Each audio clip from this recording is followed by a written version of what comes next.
When I was 17 years old, I started dealing stolen laptops. But I guess you'll never guess why.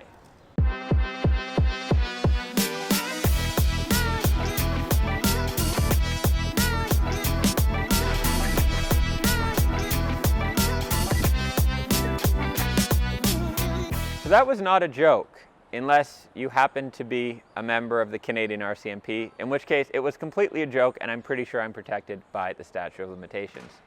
When I was a 17-year-old ENFP, I went to buy a laptop. I looked online, I don't remember if it was Craigslist or whatever site, but found some site and I found this nice guy, I think his name was Raj, and he had a pretty good deal on a laptop. Not crazy good, but just slightly cheaper than the other laptops. And I went to meet Raj in the parking lot of Future Shop down around number 5 Road in Richmond, BC. And got into Raj's car and he showed me the laptop. And this wasn't that weird back then if you were buying some used item, right?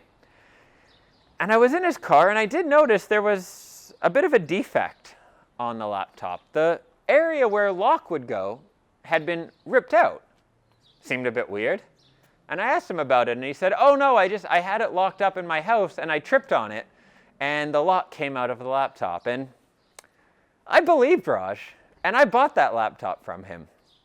Not only did I buy that laptop, but I came back to him and I bought 2 more laptops because I was like, these are a great deal. This guy has some kind of a hookup and I'm really good at writing ads on Craigslist or whatever it was, so I can resell these laptops. And it was after about the 3rd laptop where I realized, hey, this guy's either really clumsy or something is going on with these laptops. Now, to be honest, the second 2 laptops did not have broken locks as far as I remember, but something did seem off with it all. And this is probably not the most uncommon story for a young ENFP.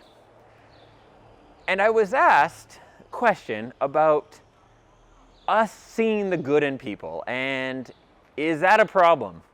Do we miss the bad in people? Are we easy to be taken advantage of?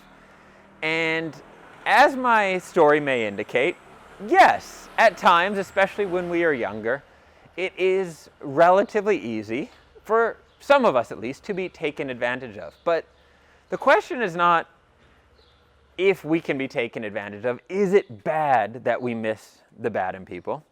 But it's, do we want to actually do something about it? And for me, I would say no.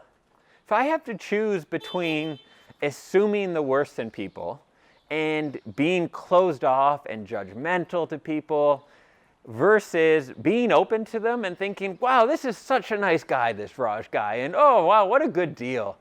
I'd probably choose, if I have to choose between the two, to be more open-minded, to be more open to people and assume the best until proven wrong.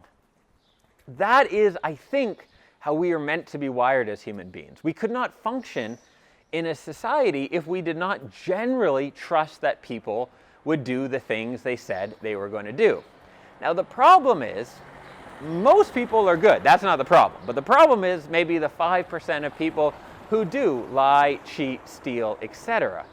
And those are the people who mess up the system for the rest of us. So, what do we need to do?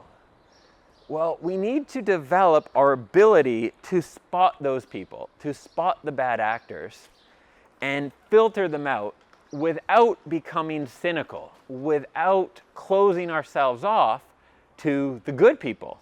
Because it's not worth spotting one Raj if you miss out on 5 great friendships, if you miss out on all the good relationships you could have because you just assume anyone who wants to talk to you is bad, right?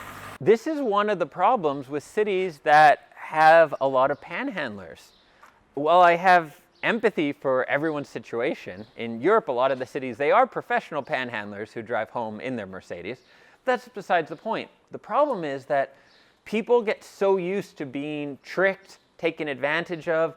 You meet a stranger, you start talking for 4 or 5 minutes, and then they reveal to you that they need some money, and you realize, oh wait, they're not really trying to be my friend, or they're not someone who just lost their wallet today. So people put their guard up. And even the most open and friendly people stop talking to strangers. And you walk up to them, and I've had this happen before with myself where someone will walk up to me and I want to say, no, leave me alone. I'm like, oh, wait, you're just a tourist who needs directions, or you're just someone who wants to talk, or you're one of my millions of subscribers from around the world just asking for an autograph. Just kidding. That's never actually happened. But we become closed off, right? And I don't think that is the right way to be.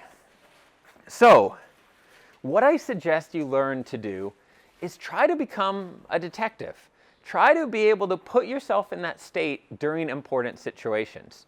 So if you're signing the lease on an apartment, if you're making a business deal, if you're going to make some kind of a big commitment, then say to yourself, hey, I'm going to put on my cynic hat and I'm going to be negative and judgmental and cynical for the next hour. I'm going to pretend I'm a lawyer or detective, and I'm going to tear this person apart in my mind. I'm going to think about all the worst case scenarios. But it's temporary. It's just a hat you're putting on, and then go back to being your true, open, and loving self. Because ultimately, that gift you have of being so open to people and seeing the best is what probably makes you really good at many things you do. An example for myself, we've just finished, we haven't actually finished hiring. We're in the process of hiring a few new people for the team. And I am not great at interviewing because I always see the potential in everyone. So I will look at someone's application form and I will think, yeah, this person looks great. And other people on the team have to sometimes point out, like, they don't have a lot of the things we are looking for because I see their potential. That's not great for hiring. But it's great for being a coach and someone who helps people see their own potential, right? So you have to learn to put the right hat on and use different parts of your judgment and personality. But do not ever think that you seeing the good in people or sometimes not seeing all the bad is a negative thing. I see it as a gift. And as long as you protect yourself during critical situations, like before handing over more than $10 to someone, or more than $2 if you're waiting for a subway. As long as you protect yourself in those situations, I don't think it will have a negative impact on your life and is something that you should really think about changing. I am Dan, this is Dreams Around the World, and I publish new videos each and every week, mostly for ENFPs and INFPs. If you are new here, consider hitting the subscribe button and the bell, and I will catch you in the next video soon.